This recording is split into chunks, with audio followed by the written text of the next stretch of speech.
Hello friends, অস্মিতাস ডায়েরিতে তোমাদের সবাইকে সুস্বাগত। জামদানি শাড়িতে কিভাবে পাড় লাগাতে হয় তারই দ্বিতীয় পর্ব নিয়ে আমি চলে এসেছি তোমাদের সামনে। আগের দিন কিন্তু তোমরা দেখে নিয়েছো কিভাবে আঁচল পাড় সেটতে হয়। আজকে আঁচলের ওপরের দিকের অংশটায় কিভাবে পাড় সেট করতে হয় সেটাই আজকে আমি তোমাদেরকে দেখাবো। বন্ধুরা, তোমরা দেখতেই পাচ্ছ আঁচলের ওপরের দিকের আরেকটা পাড়ের অংশ কেটে মা সুন্দর করে সেট করে নিচ্ছে।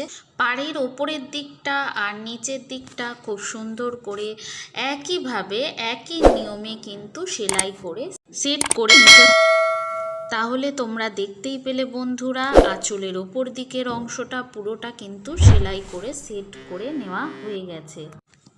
এবার তোমরা দেখতেই পাচ্ছ বন্ধুরা, পাড়ের আরেকটা টুকরোকে মা নিচের দিকের